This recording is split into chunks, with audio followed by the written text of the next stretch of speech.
Hello all. In this video series, we will be looking at buffer overflow attacks. Before you actually start with this video series, I would strongly encourage you to look at the assembly language primer video tutorials which I have already created and are hosted on SecurityTube. The reason being that to get an in-depth understanding of buffer overflow attacks, we will really need to get our hands dirty with assembly language code. Well, that's all the prerequisite that is required for this series. So let's begin. So in this part 1, we will be looking at how to smash the stack with a buffer overflow.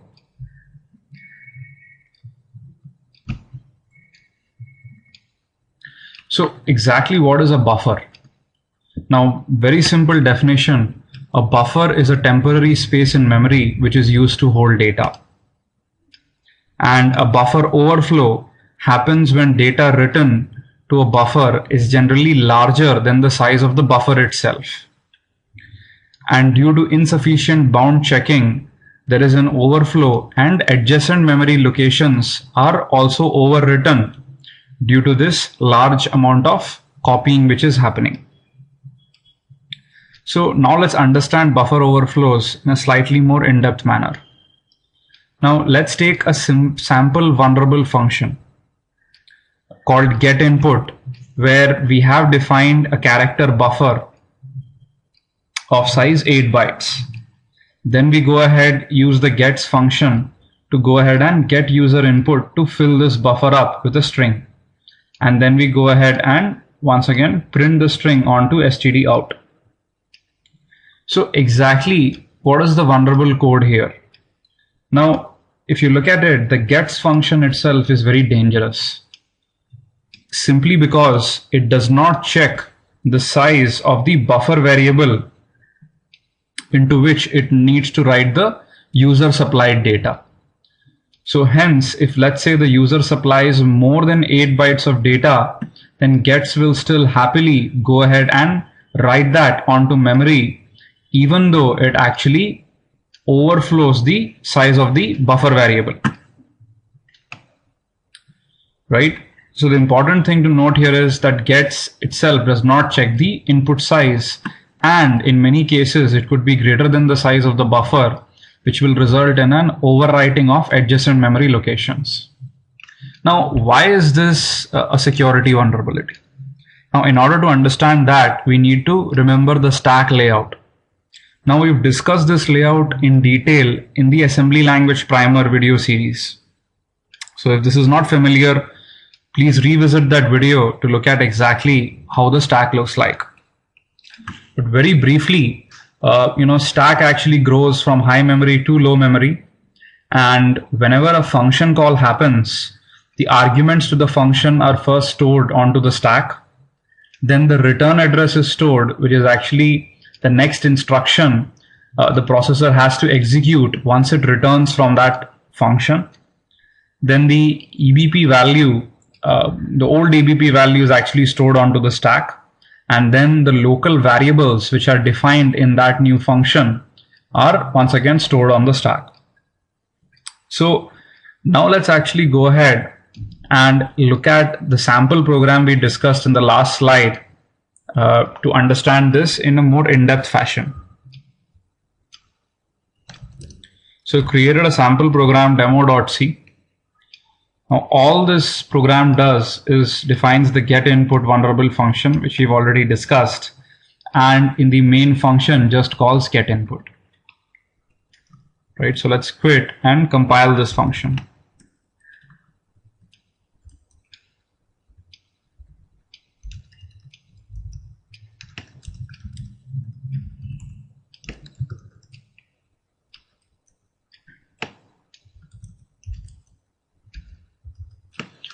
So if you notice, we've given the -g/gdb option so that a lot of more information which GDB can actually use later on to help us debug the program will be embedded into the final executable. Also, we go ahead and say that the preferred stack boundary is of size 4 bytes.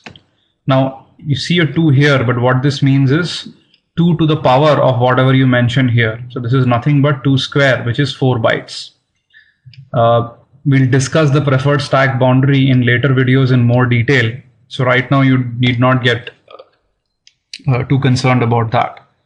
Let's compile the program. And if you notice, we get a warning from GCC telling us that gets is actually a dangerous function. The reason of which we've already discussed is that it does not go ahead and check the bound of the input with respect to the buffer into which it is writing. Anyway, so the program has compiled, and now let's run the program. So it is waiting for our input. Let's say I given Vivek, and as expected, it prints out Vivek to std out and exits. Let's see what happens if we go ahead and increase the input size, right? So let's say, hello, Vivek. Right now it is around 12 bytes which we've inputted. Let's go ahead and input the size more. Hello, Vivek R. If you notice, right now the program has not exited, but it is waiting. If I press another input, go ahead and get a segmentation fault. Now, if I go ahead and increase the input further, we immediately get a segmentation fault, right? So exactly what is this and why is this happening? So let's go back to our slides now. Go to the next slide, and now let's try and understand the stack layout of our vulnerable program. So if you notice, if you go back to the program code very quickly, the getInput function does not take in any arguments. Thus, there are no arguments which will be pushed onto the stack. However, when the main program goes ahead and transfers control to getInput, it will go ahead and push the next instruction address, which would be return 0, onto the stack. Then once the execution goes into getInput, the old value of EBP will be stored, and then the local variables will be pushed onto the stacks, in this case buffer 8, right, which is 8 bytes as expected. So if you look at it, actually small mistake, the ESP would actually be pointing here, the top of the stack, and basically there are 8 bytes of local variable, which is nothing but the buffer variable. Then we have 4 bytes onto the stack, which is the old value of EBP which has been stored, and then we have the return address, right? So now let's go ahead and verify this in the program itself. So let's actually quit the program again, load the program into GDB this time, list the program. So let's actually place 2 breakpoints. Actually, let's first place a single breakpoint at this position, which is line number 13.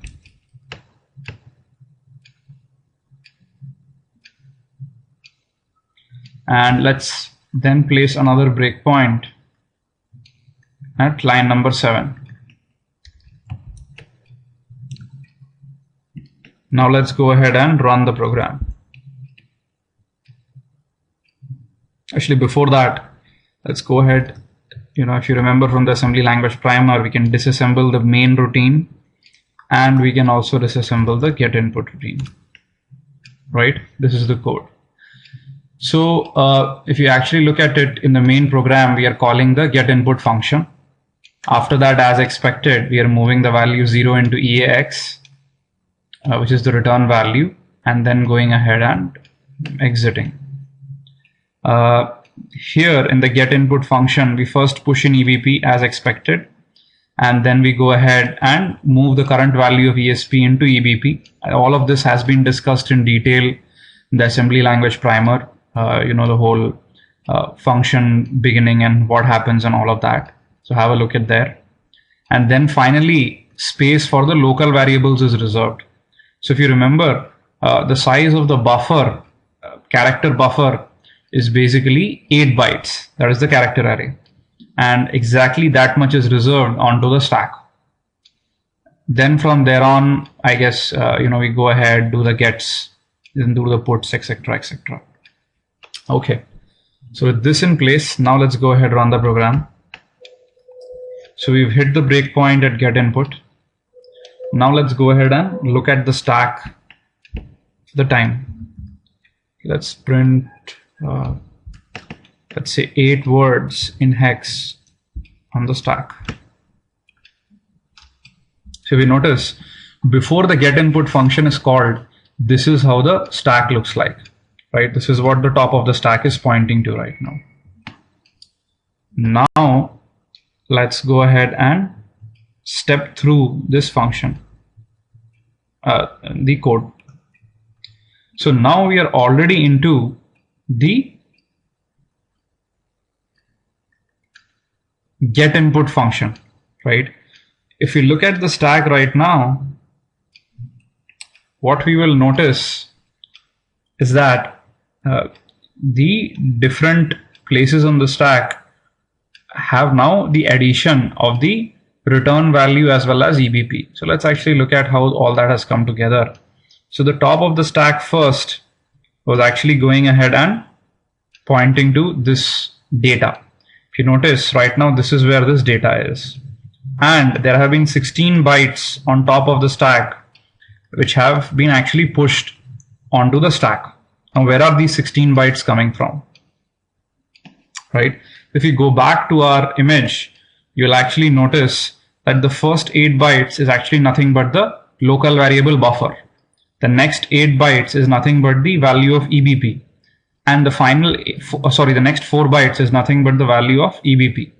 And the final 4 bytes is nothing but the return value where execution should continue after returning from this function. Now let's go back to the code.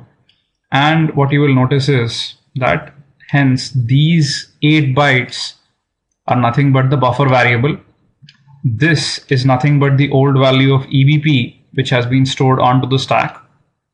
And this is the return value. You can verify this by going ahead and looking at the code which is there at this memory location.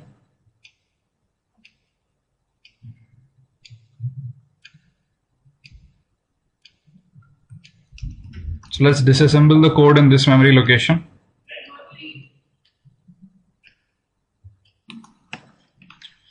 And if you notice, this is nothing but the next instruction, move 0 into EAX after the call get input function returns, right? So I guess if you understood everything correctly till now, then practically you got most of how buffer overflows are going to work. If you haven't understood till here, so now let's look at what else we can do at this point. So we are inside the function where we go ahead and the gets buffer routine is going to be called, right? So let's actually step through this instruction so that we are asked for the input. So we are being asked for an input right now. Let's go ahead and add a large value, 1, 2, 3, 4, 5, 6, 7, 8, 9, and then A, B, C, D, E, F, right? Let's give that input. If you notice now, well, things are fine. However, let's actually print ESP right now. So if you notice, what has happened is that the top of the stack was here, right, at this memory location, which is exactly where it is even right now. However, if you notice, our return address has been mercilessly overwritten by the input we just provided. And if you notice 64, 65, 66, these are nothing but the consecutives ASCII values of some of the characters which we've inputted here. So the return address has been overwritten, right? However, execution still continues in the same function because right now the function execution part has not really been corrupted. So let's actually step through this. So the same output has been printed out, right? If you notice, this is actually the trailing null of the input string. Now let's try and go ahead and step further. So if you notice, we receive the segmentation fault, and it actually says, hey, where is this? I mean, this does not correspond to any place I can execute in the program, right? This is the value of EIP right now, right? This is the value of EIP. This is exactly what we overwrote with our input. So if you notice, this is how using a larger input than what a given buffer can take, but still forcing a copy, we are able to overwrite the return value which is stored onto the stack. Let's go back to our slide. So basically, what are our various observations, right? In order to go ahead and fill the return value, we need to, in this program, cover the first 12 bytes, right? 8 bytes of the buffer variable and then 4 bytes of the EBP variable. Once that is done, the next 4 bytes is what is going to dictate the new value of EIP, right? And if the input is large enough, it is going to override this return value.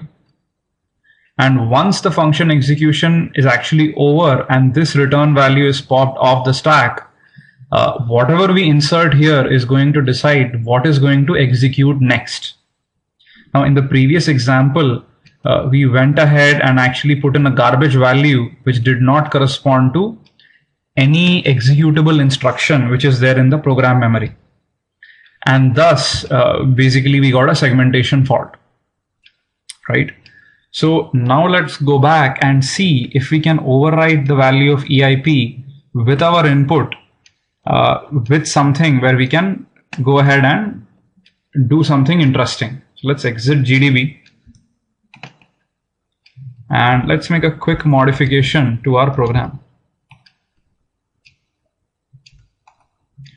Let's add a new function, can never execute.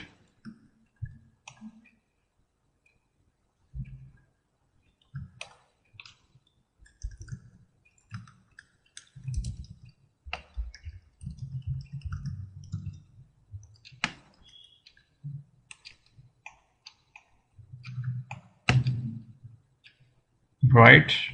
If you notice, can never execute is not called by any of the other functions in turn. Thus, it can really never execute during normal function calls.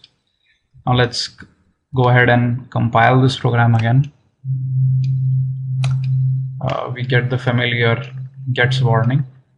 Now let's go ahead and run the program. So we can give a large amount of input, and of course we get a segmentation fault as desired. Now, another way to give input to a program is by also using the printf program. So let's say you want to give a large input, we can go ahead, say printf blah blah blah, and then pipe it, into the program. So if you notice, the input was given, this is the output which the program gives us, and of course, as expected, there is a segmentation fault. Now, the interesting part of the printf program, if you look at the man page, is that you can go ahead and actually insert bytes just by using their hexadecimal value.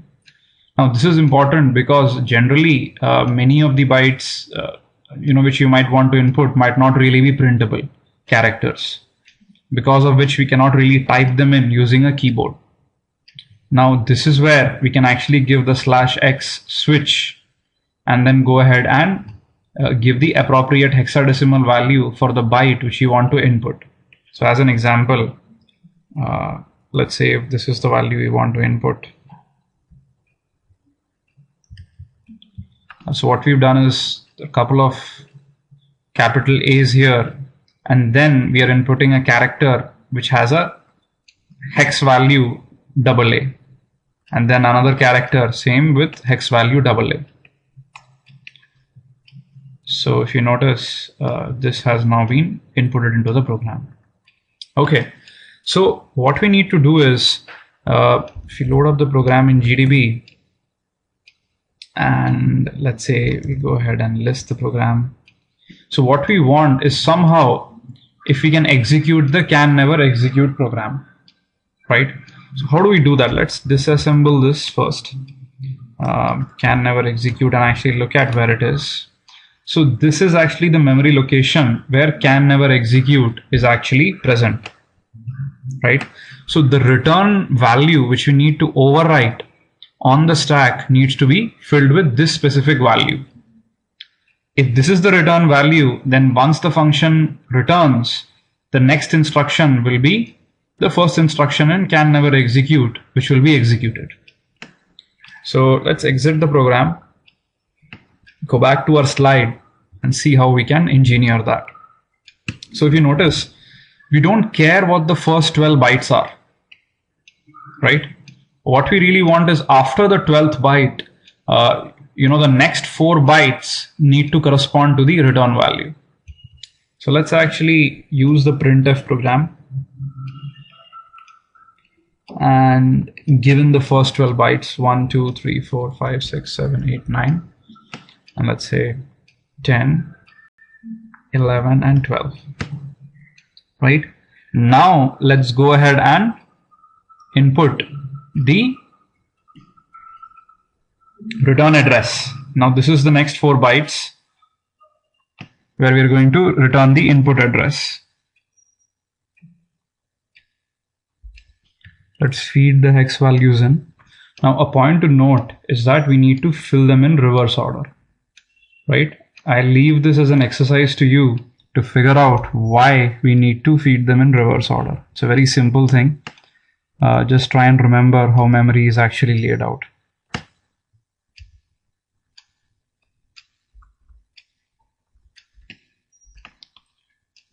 Right, so if you notice, we've now taken 84, then 83, then 04 and 08. Now let's go ahead and run this program again. So if you notice now, there is a segmentation fault. However, I can never execute has also been printed onto the screen, right? So this is where what we've done is, with a very specially crafted input, we were able to change the course of the program, and after it actually returned from the get input function, we were able to forcibly have it get inside the can never execute function. It printed that, and then after that returned. Now, why did the segmentation fault happen? Simple reason is because we've already corrupted the stack.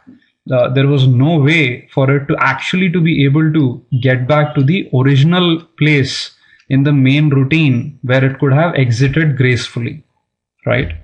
So the way in which we can make this happen is go ahead and use the exit function inside the can never execute function itself. So let's actually go ahead. So let's open up the demo.c program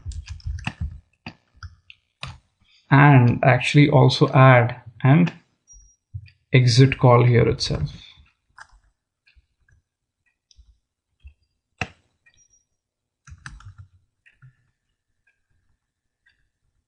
Let's recompile the program,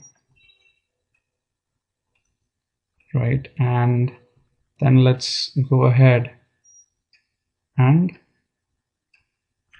again look at the return address.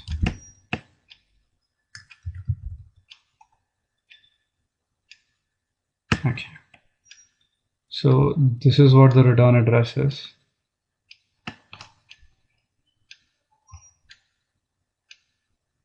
Should be actually. So now let's go ahead, call the demo function with this as the new input.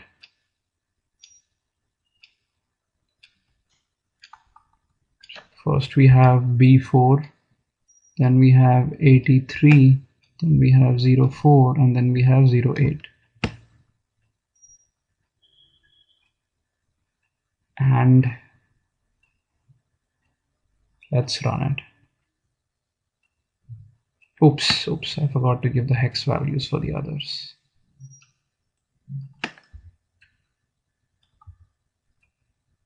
Here.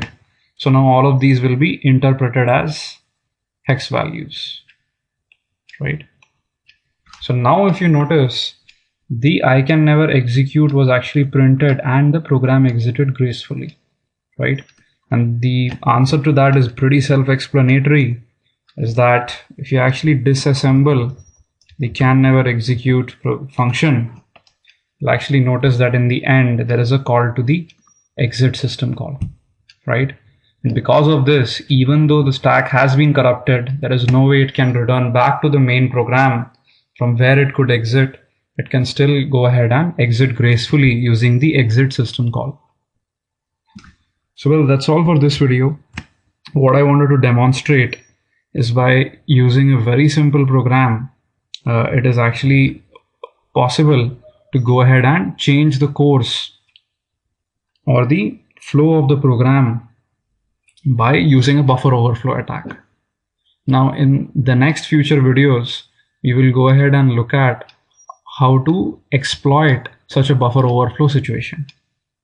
I would really love your comments on this video, so please take a couple of moments to actually give in your valuable suggestion and comments in the comment box below, and look forward to seeing you all in the next video. Thank you.